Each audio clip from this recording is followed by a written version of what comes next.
తను ఎంత గొప్ప ఆర్టిస్ట్ అంటే, మీరు అమ్మాయి రీల్స్ ఏమైనా చూసారా?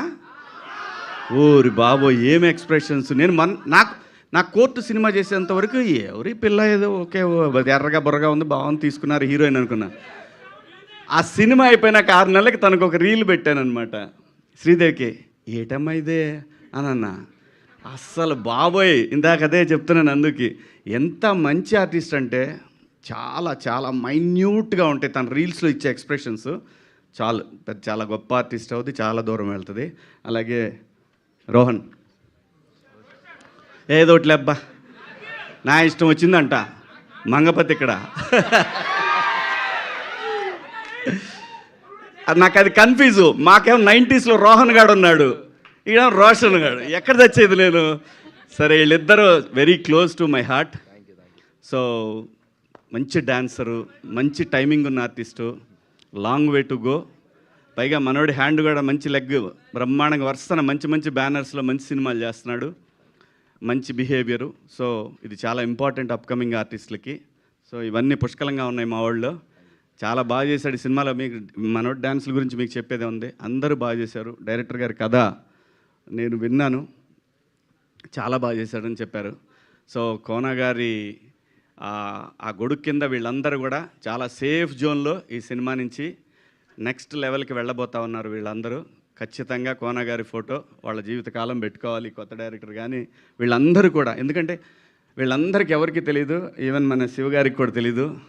కోన గారు ప్రొడ్యూసర్గా చేసిన సినిమాకి ఆ సినిమాకి చేసిన ట్రైలర్కి నేను అసిస్టెంట్ అనమాట అక్కడ ఆ స్టూడియోలో, ఎడిటింగ్ డిపార్ట్మెంట్లో, రాజ్భవన్ రోడ్లో. తోకలేని పెట్ట, ఇది ఆయన ప్రొడ్యూసరు, నేను అప్పుడు ఎడిటర్గా పనిచేస్తున్నాను. సో ఆ సినిమాకి ఒక సీనియర్ ఎడిటర్ ఉన్నాడు, ఆయన దగ్గర నేను ఆ టైంలో నేను అసిస్టెంట్గా పనిచేస్తున్నానండి. అక్కడ పరిచయం, నాకు అక్కడ తెలుసు, నేను పరిచయం లేదు ఆయనకి, ఆయన నాకు తెలుసు.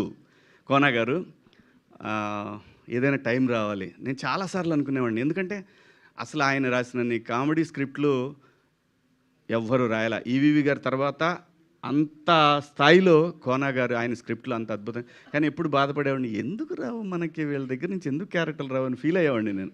ఏదైనా టైం రావాలి రబ్బాయి, దేనికైనా లైఫ్లో దేనికైనా టైం రావాలి. టైం వచ్చినప్పుడు అన్నీ అవే సెట్ అవుతాయి, కాకపోతే అప్పుడు మనం రెడీగా ఉండాలి. సో ఈ సినిమా రేపు 13వ తారీఖు రిలీజ్ అవుతూ ఉంది. సేమ్ కోర్టు డేట్ అందరూ 14 కదా అంటారు, 13న ప్రీమియర్ వచ్చాం, ఆ రోజే హిట్ టాక్ వచ్చింది. ఇది కూడా అంతే, మార్చి 13 సూపర్ హిట్ అవుతుంది. మీ అందరు దీన్ని ఆదరిస్తారు.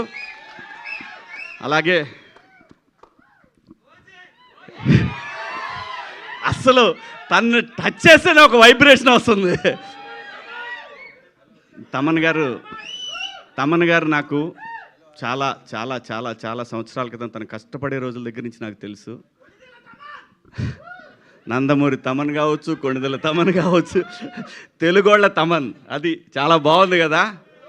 జై తమన్.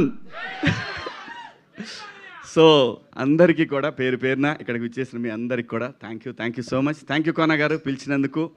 థ్యాంక్ యూ మీడియా మిత్రులకు అందరికి కూడా థ్యాంక్స్. కలుద్దాం, తొందరలో కలుద్దాం. Thank you. సో మీ ట్రిపుల్ఎస్ కూడా ఫస్ట్ అడ్వాన్స్ కంగ్రాచులేషన్స్ అండి. సాంప్రదాయాన్ని సుబినికి కూడా థ్యాంక్ యూ. అంతే, అంటే మైక్ తీసుకుంటూ చెప్తున్నాను అనమాట నేను దానికి. All the best. And now I request star writer, amazing producer Kona Venkat garu మాట్లాడుతుందిగా కోరుకుంటున్నాను ఇప్పుడు.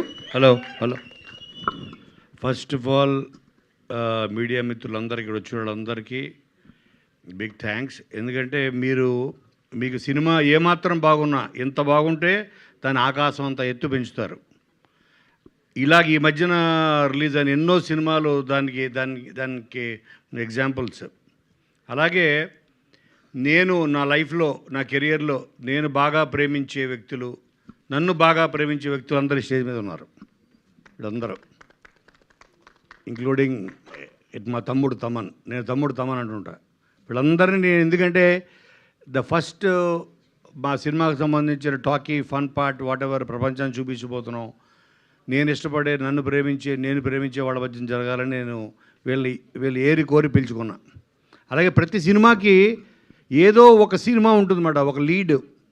ఈరోజు ఈ సినిమా జరగడానికి కారణం నిన్ను కోరి అనే ఒక సినిమా, శివ అనే ఒక డైరెక్టర్.